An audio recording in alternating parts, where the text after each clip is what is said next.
Okay, I'm just going to wait for the last few people to come through. Thanks everyone for joining today. Come in, come and join. Hello. Hello, friends, folks, peepadoodles, everyone in this room. Thank you for joining this session today. We are going to be referencing sexual harassment and gender-based violence today. So just a small trigger warning for anyone who wants a heads up. Please take care while you're listening today. My name is Astrid Sundberg. I'm the Director of Impact Partnerships at The Conduit, and The Conduit is a brand new concept coming to Oslo. We're a community of people passionate about social change, and the first Conduit venue was launched in London in 2021. Our second home is going to be opening in central Oslo this autumn, and we're gearing up for an illuminating programme of cultural events, entertainment, book launches, talks, speakers, debates, you name it, and lots of roundtable discussions too. The Conduit's mission is to gather a thriving hub of entrepreneurs, investors, creatives, business leaders. Come on in. Hi, Nora.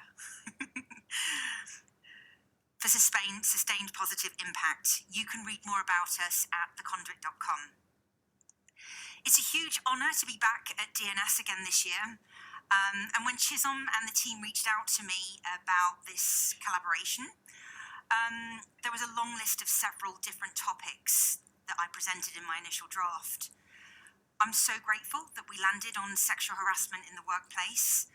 And there are some deeply personal reasons for why this subject matters to me so much. Firstly, I am a survivor of gender-based violence. And secondly, because I work with survivor support advocacy, and I continue to hear harrowing and traumatic stories. Sexual harassment can happen to anyone. However, it's important to bear in mind that most workplace sexual harassment is perpetrated by men, and most victims are women. And an estimated 6 out of 10 women in Europe will experience this. Now, there's a tendency when we talk about sexual harassment or talk about this subject to consider women's experiences with a unified view. And the problem with that is that it tends to reflect the experiences of white women. And that's because white women make up the dominant group of leaders in the corporate workspace. So it's really important today to remember that women are not all the same, and individual experiences of sexual harassment are shaped by sexism, by racism, colonialism, classism, heteronormativity, cisnormativity, transphobia, Islamophobia, ableism, and ageism. These days, when I talk to survivors, it's usually after the damage has been done. It's after repeated acts of cruelty have already dulled their spark and stolen their confidence and robbed them of their trust and of their dignity. One thing that's always remained apparent to me is that many of the systems for handling the people who've been impacted are broken and sometimes rotten to the core. So I think it's time to introduce you to my panel of power women today who've been specially hand-selected for this conversation. Thank you so much for joining. I'm going to call out their names, and I'd be really grateful if you can give like a really big round of applause to get the energy in the room going. So firstly, I'm going to introduce, I need to do this in order, and it's not in the same order as my notes, but yeah. Okay, so Vibeke. Vibeke is co-founder of a consultancy called Navigate Metoo Denmark, advising organisations on HR process and trust culture to prevent Me Too situations in the workplace. Looking forward to hearing from you today. Vibeke Hartkorn, everyone. And next, we're so grateful to have a specialist lawyer, lecturer and researcher on the panel who is an expert in anti-discrimination and equity law, as well as leader of the employment law group at EY in Norway. Welcome, Helga. Thank you.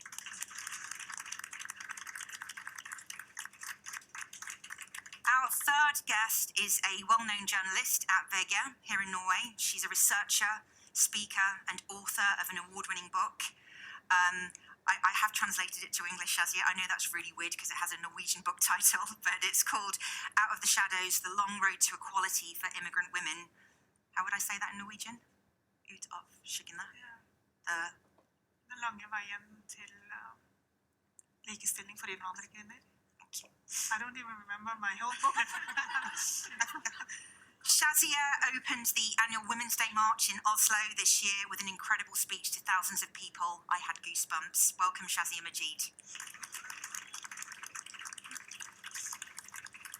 And our final guest today is the Global Specialist DEI Advisor at the Norwegian Refugee Council, a valiant culture builder, top 100 HR influencer, people experience specialist, and mental health first aider. Welcome to you, Aune Afrifa-Tchie.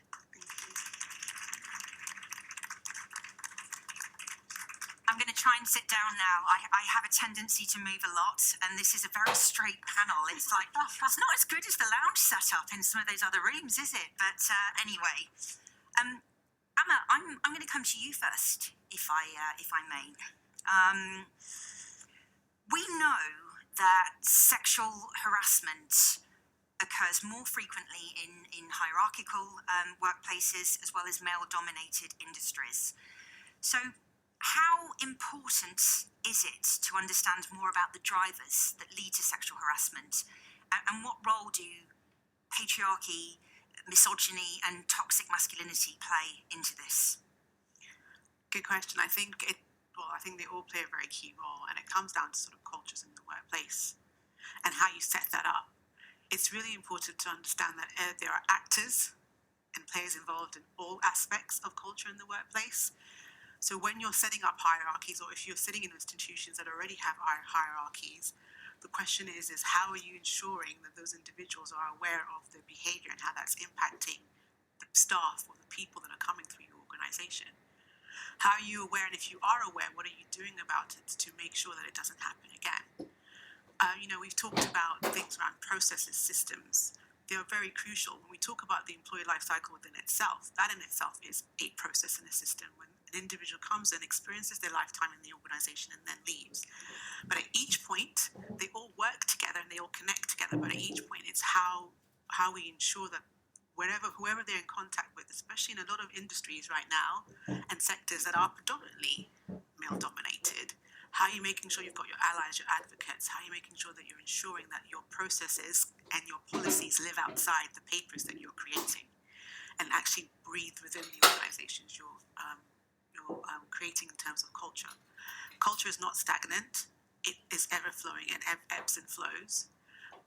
It's not easy, but I think it's really about those organizations that are really willing to admit that they have an issue, they have a problem, that they will not tolerate in terms of zero tolerance and degrees of tolerance, what that looks and feels like and how that will be dealt with in terms of actually is it education versus actually really thinking about how to, exit someone from an organization, for example, if need be. But I think the key thing is that we have to realize that we're dealing with lots of organizations and years of experience and years of built-in infrastructures that cannot be broken down overnight. But actually realizing that there's something needs to be done and doing it, and coming back to my point around how men lead in a different way to include women, whether it's women X, whatever women looks like, is really important, and how they live their values through their behaviors. That's a great answer, Aune. Thank you. I really also like that you've touched on the importance of acknowledging your vulnerabilities as a corporation and, not saying, oh, we're fine, no sexual harassment happens here. It does happen. And I think that sort of focus of risk mitigation is a really important lens and mindset. Shazia, I'm going to come to you next, if I may. As an award-winning journalist and author who works in the Norwegian media and the public eye, there are imminent and growing risks with things like digital sexual abuse and harassment, rape threats, racism, stalking, unwanted pictures, which some people call dick pics, but online flashing, I believe, is the correct word. So female journalists, women journalists, are at a high risk of online abuse. and also sexual harassment. So this is the industry you work in, and I'm wondering, what is your experience here, and what's being done to end this specifically in the media industry? So you have sexual harassment on your workplace, which we do also in the press. But in addition to that, we are exposed to this flood of online harassment threats, which, make it really hard for female journalists in today's world. And we see that in Norway, we see that everywhere globally. And for many women, it's such a load to carry that they get sick of it. Some leave the job. I know many women who, the problem as I see it in our industry is that it's a masculine, macho industry. It has been for ages, which is now changing, but still it's hard. The hardest part with the Norwegian press or any press is how hard it is to talk about how awful it is to be exposed to the constant sexual harassment online. You can call them trolls, but they're men, right? And also we have sexual harassment in the workplace. But the good thing is that it has really declined after the Me Too happened. It really affected the press. But what is heartbreaking is that people of color, women of color, are still a lot more exposed to it. That's their own, that's how they tell this story, that like 20% of people of color, journalists, report that they have been exposed to sexual harassment in the newsroom. And that's just, it's a super high number. Minorities, ethnic minorities, LGBTQ people are the ones who are hardest hit. But what I find the hardest with my industry is how hard it is to talk about this, because we're supposed to have a thick skin, and I know that people do not have a thick. You can't have a thick skin to withstand what we are exposed to on a daily basis. So, but I'm happy that in the newsroom it has become safer. So it's almost this idea that if you're a journalist, you're out there, reporting, you're super resilient. It's sort of just deal with it, put up with it. There's that element. Yeah, I mean, so I'm a columnist now, which means that I have a byline picture, and people know me. And while other reporters they are attacked for what they say, women are attacked for who they are. Right, and especially for me, I'm a Muslim, I'm a brown woman, and I'm a woman. I tick on every box that kind of is a red flag for people out there. So I can just tell you, I've been in this business for 30 odd years, and I can just tell you, you can never have thick enough skin. It gets to you, no matter how you might seem for the outside world. It's sometimes it's really awful. Thanks for that answer, Shazia. Helga, I'm going to come to you next. With the growing threat of unsolicited pornographic images being circulated and a prevalence of online flashing or so-called dick pics, are the laws in Norway adequate enough to deal with this problem?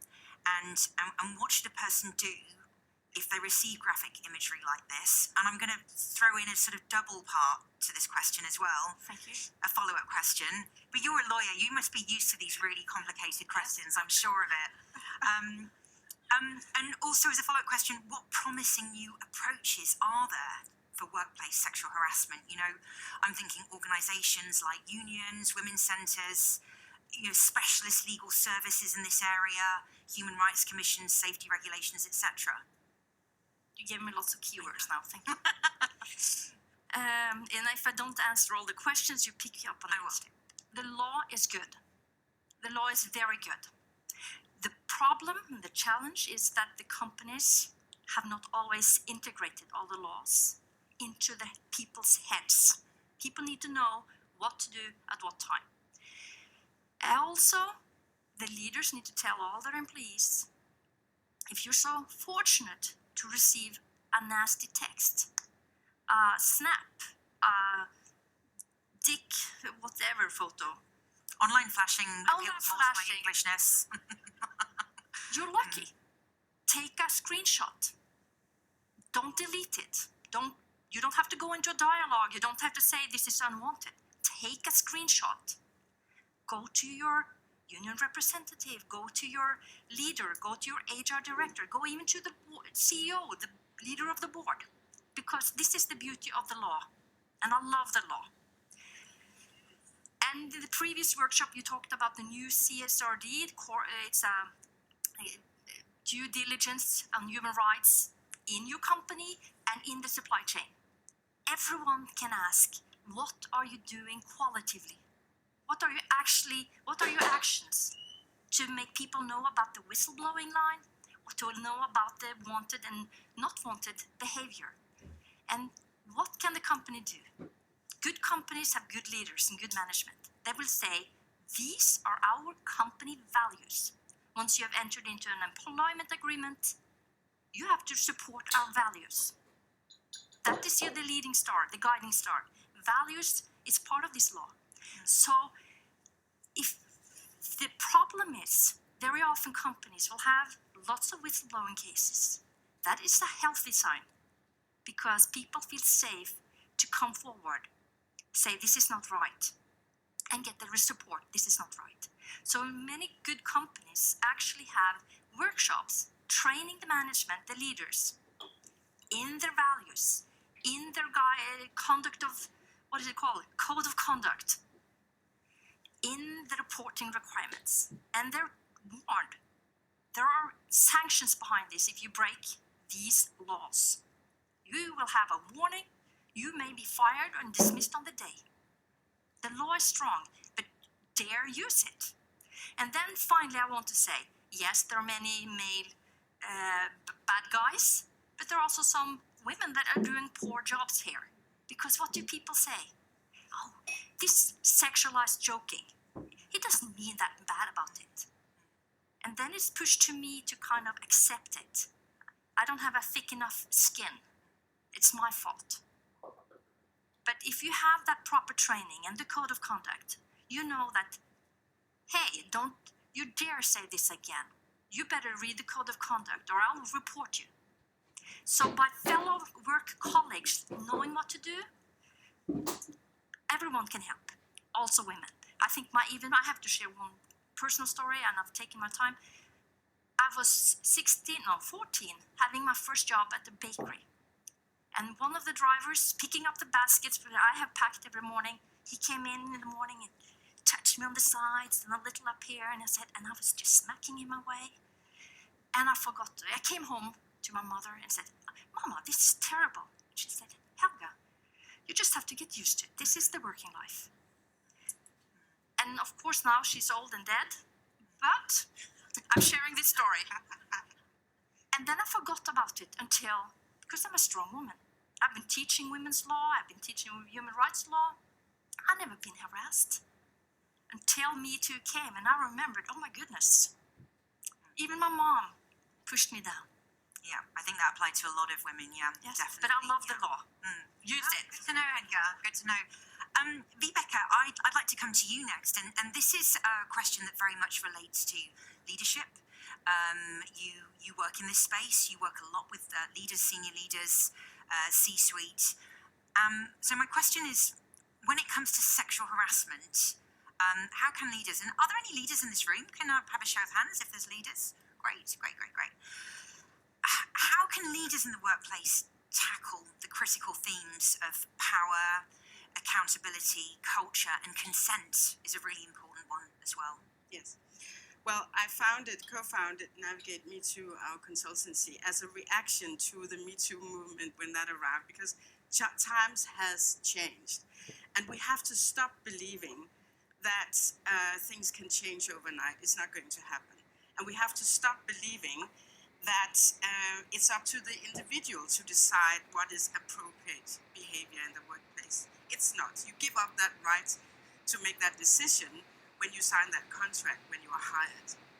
And leaders have a huge role here. We work with a lot of companies, small companies, startup companies, medium companies, big corporates. It doesn't matter how big a workplace you are, you can all do this. So I'm going to name some very practical advice for the leader that you can implement in your company if you're up to it. First of all, I think we should not start the conversation about talking about sexual harassment. I think we should start talking about who are we, what are our values, and by that we found out what is the right appropriate behavior in our workplace.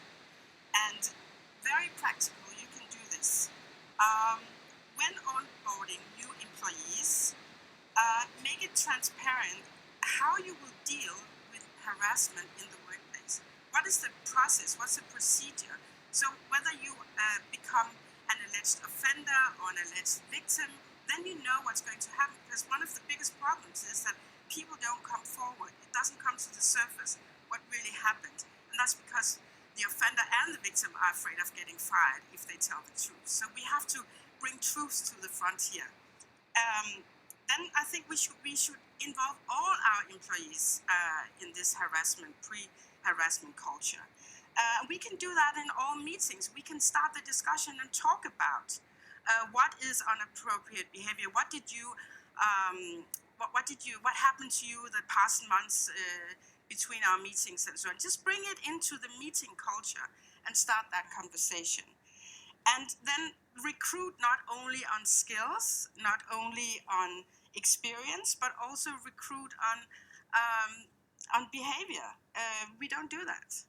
And when you when you know you have somebody who committed harassment, then don't bring it on to another company. If you are used as a reference, tell this new company what happened instead of keeping it quiet and saying, oh, it probably won't happen in the next place. It will. So that's a lot of different things you can do. Thanks very much. Thanks, Vibeke. Okay, I'm going to go with another round of questions. We have 17 minutes left. God, that went quick, didn't it? So I'm going to ask if you can really speed up your answers, and then hopefully we'll be able to fit in a second answer. But I'm going to just skip to your last question on the next one because I want to get that one in. When it comes to supporting the safety of survivors, this aspect is really paramount, and we spoke about this in our pre-panel discussion as well, you and I. So the thing about safety is safety looks different for everyone.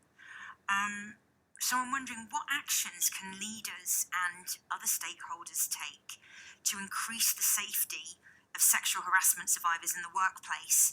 And how does safety need to be approached differently for people with intersectional identities, such as women of colour or people from historically minoritized groups?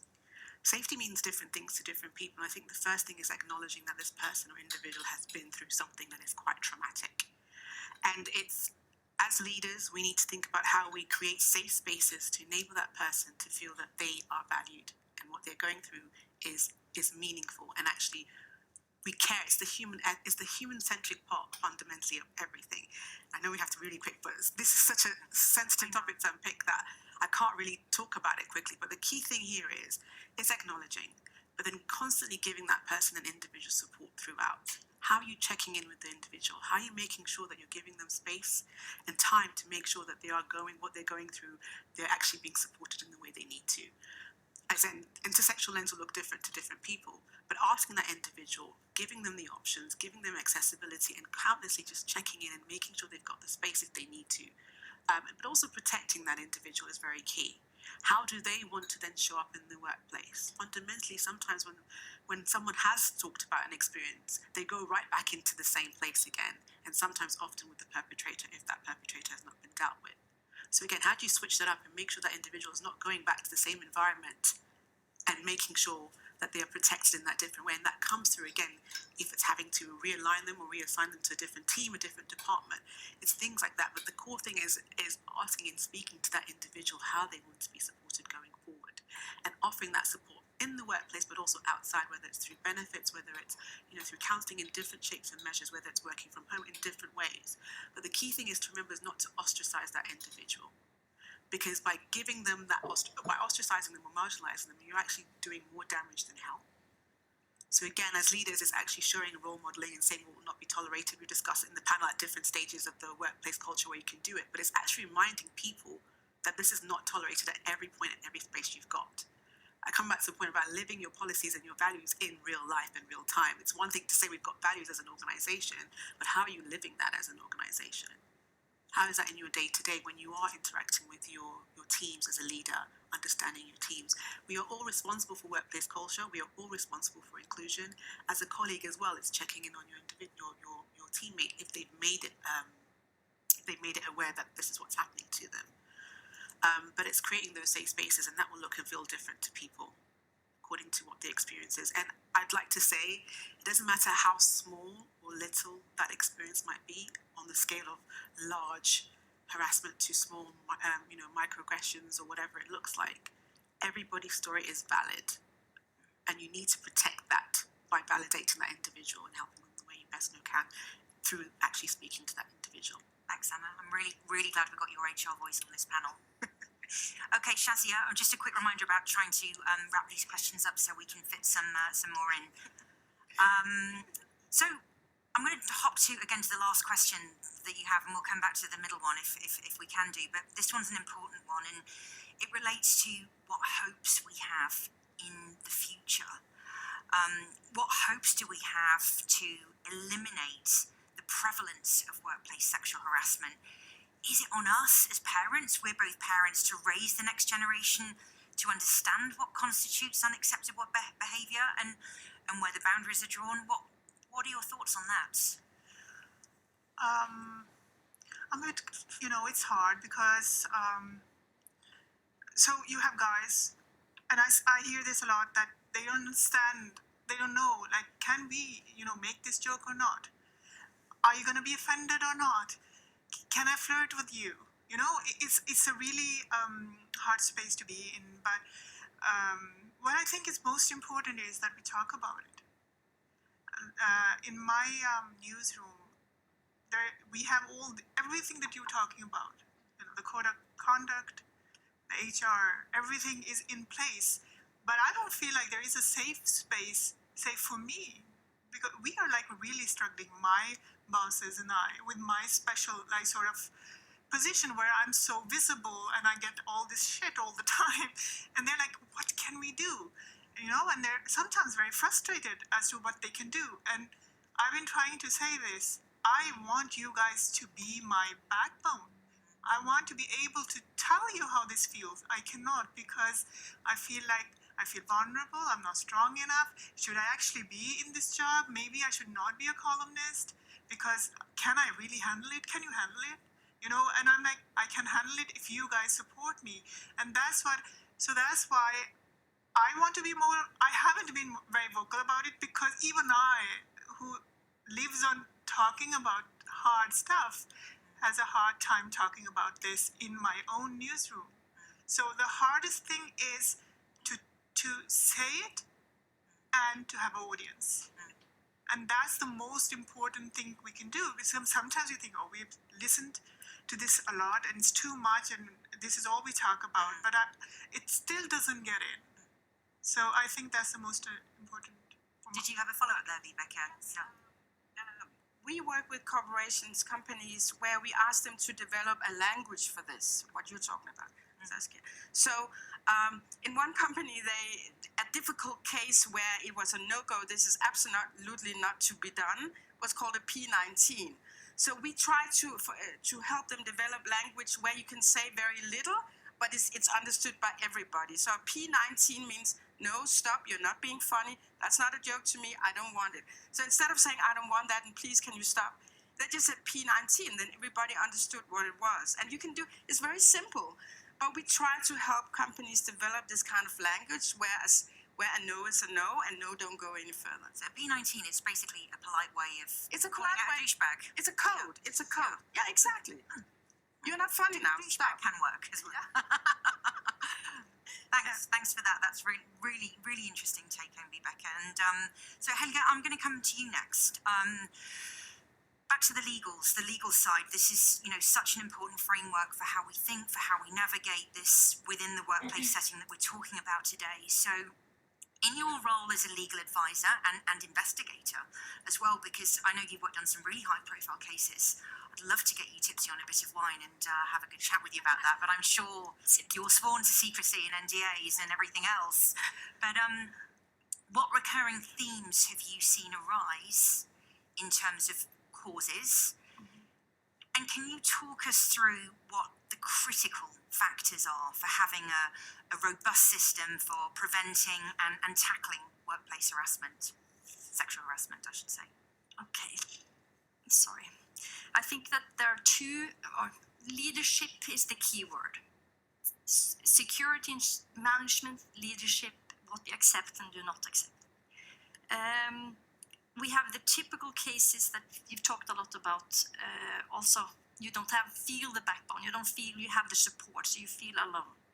So the bad sense of humor, the work culture, which is not funny to the minority. Going to the Norwegian military, they've had lots of cases. I don't think there are particularly bad people working in the military, but somehow people feel they can go this far and even further. And it's really frightening because you feel so alone. So that's having the backbone planted in all the leaders, the medium leaders, minor leaders, as a colleague, that you say stop. Have using the code language or teaching your employees, saying stop, this is not funny. Because that's what you teach kids at school. Don't, ikke mobb kameraten min. It's a Norwegian campaign. All kids were saying that, even in Norwegian homes to their parents. Stop. Second, we also have to talk about the power balances. That's the other type of cases. You have this monster, that was used the word in this previous panel debate. One person who's placed himself in the position to really put his hands onto a person. And if that person also owns all the shares and is a CEO, what good advice do you give? Find another job. But also report it. Go to the police. Now, you had so many questions packed in one. I think you did a good job. You think? No, I have even more. I have even more because the board is responsible. And it is, in 3 years' time, a totally new awareness of all board members. That if they don't really have control on this is a high-risk management issue. Because it costs lawyer fees, it costs newspaper coverage, nothing good for a company. Reputational damage as well. People leaving and people are talking. And young women today, they have been raised in a completely different manner. They will report.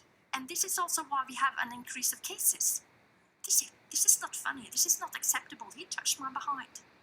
Just a quick one for the audience. How many of you, if you knew that a company had issues with sexual harassment, just a show of hands, how many of you would actively not want to go for that company if you found that out? I mean, I'm guessing it's the majority of people. Yeah. So this is high on the agenda, and it's coming even higher. I'm very positive, but I was born an optimist. Okay, so I'm gonna circle back to Vibeke I'm gonna give you a double question as well because I'm loading your two together, and I'm really interested to hear your answer on this. So, first part of my question relates to the fact that we have no men on our panel today, and not through the want of trying. So that the first one I'd like you to dissect really the importance of bringing people into the dialogue. I did try. And the second part is really about, should we push people to report? What if someone's afraid? You know, in my outreach support work, I never push anyone to report. In fact, I am very honest with them about the likelihood of things not being done or or the additional trauma that they might go through if they do report. So bringing men into the conversation, and how much do we push people to report when there's the sort of power structures at play? Can I start with the push people? Go for it, yeah, go for it. So you should never push anybody. It should be very clear within the company that you already are able to talk about this issue. That is a normal part of the conversation. Then you will have more people coming forward, as I said before. I think it's a big issue in harassment cases that it doesn't that people don't come forward, are not honest, are afraid. That's why it's so important that it's very clear when you onboard new people or reboard your old workforce, that you tell what is the process, what will happen to you. That's the main thing. If you are working in HR, go back and do this. It's very, very, very important. And then you need to train your leadership for harassment conversations. These are very challenging conversations. It's very difficult to have these kind of conversations. And you need communication methods, communication techniques. This is what we do a lot of. When it comes to men, I think we have a real issue here, and we have to be very aware. I'm sure all of us in this room, I'm sure that a lot of us, even though there are lots of men here, thank you for coming, I think that we have a gender gap here when it comes. We are excluding a lot of men by what we say. I think we as women have to be very careful, because men are part of the solution. They are part of the challenge, but they're also part of the solution. And I heard somebody say, but you know, in the 70s and 80s, the feminist revolution, why they were so successful was because they were very good at including men in the conversation. And I think it's so important that we do this. Since men historically have been the gender in power, of course they are seen as the offender in this conversation. I think we have to stop seeing it as a gender thing. I think we have to see it as a power thing, as a dominance thing instead. And a lot of men, even though they have a lot to say, I feel excluded from this conversation. And we must keep the men as part of the conversation. You have to be aware of what we say and how we say it. And we have to also be able to challenge, not be afraid to challenge men or women. But it's a dominance and a power thing, not a gender thing in my perspective. Thanks, really, really, really wise words there. Thanks, Vibeke. Much as I would love to carry on this conversation today for a bit longer, we've almost come to the end of the time for today. So I'd just like to finish off today by giving, well, first of all, I'm going to give a dishonourable mention to, I don't know, all the sexist, misogynistic dinosaurs and sexual predators in my life who've fueled the fire for this conversation. What do we call them? 19s, something 19s, F19s? P19s, thanks to all those P19s. And on a more genuine and on a more gracious note, I'd like to dedicate this session to anyone in this room and beyond this room who's been harmed, who's been hurt, who's been disbelieved, or who's been traumatised by any form of sexual harassment or gender-based violence. Thank you to my phenomenal panellists for joining today. I wish we had longer. I'm sure we're going to carry on the conversation. I'd love to do this again, and I'm super grateful for you all being here today and showing up and helping to combat the problems associated with this. I hope the audience have some great take-homes for today, and please give the panellists a huge round of applause.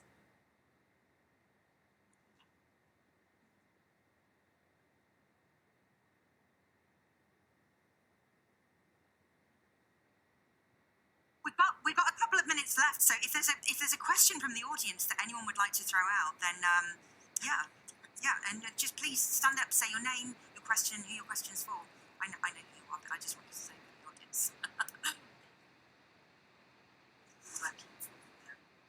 Humanitarian section services. I just wanted to not so much challenge, but to honor what you said. This is not a gender here. This is a hierarchy. When it comes down to a 14 and 9 out of 10 women, when it comes to they say that she said, I'm saying it's a gender. It's gender power. Gender, a negative gender stereotype. That's Yes, and my point is only to say that now that we see more women come into influential posts, then we also see more women being the offender, right? So I'm saying as it shifts, as more women come into power, you will see a shift. That's why I call it agenda. But of course, as it is now, we have more women being the victim, or I would like to call it the survivor. Of course, I understand what you're saying. I want to say a last thing. Report to the employer, and you can agree on anonymity, but that will limit the amount of what actions the employer can do. But the knowledge is important for the employer to manage the organization and not to stop. But I also think it's what the employer does with that reporting that's very crucial to them. Which is my point that I raised earlier. Like, if people are reporting and as an employer you're not doing anything about it or little about it, the problem lies with the employer. Right. So it goes, and it's creating those safe spaces to report. But when I report, what happens to me next? We've all mentioned it on this panel, and we could go on and on. But I think it's really important that we think about what that looks and feels like. There's different personas, there's different scenarios and different situations. And this is about someone's emotions and feelings. They take this home and unpack it in different ways. So, safety is very important. And I've got the timeout message, but there was one other question here, and I would really love to give you the opportunity to ask the question. My name is Vibeke, and it's almost a comment or question for both of you. One aspect of it is the notion of, our mothers telling us it's okay, or maybe our friends. And then also the other notion about what happened perhaps in the previous work employed, what meant like it needs to be said also with the new employer. But there's a new dynamic here where you have the recruit. And I think these are also people that need to be included in this discussion as leaders. Like, who are you employing?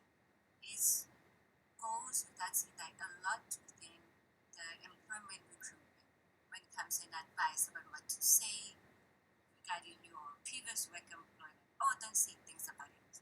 Tough, what has happened, or blah, blah, blah, blah. Always try to put it in a positive way because then you might be seen as. So I think also within the people who are involved in the recruitment process, then it also needs to change. That if you go into an interview and you get asked, why are you leaving your previous place? You can feel safe enough to say, I was harassed, or I lived in fear or retaliation. That it's also a safe space to say such things without it being taken back exactly saying, Vibeke, thank you so much for that reflection. I'm getting side eye from Mila here. Because we've already gone over, but thank you so much. It was a really interesting reflection. Thanks again for the panelists. Thank you to the audience as well. Thank you.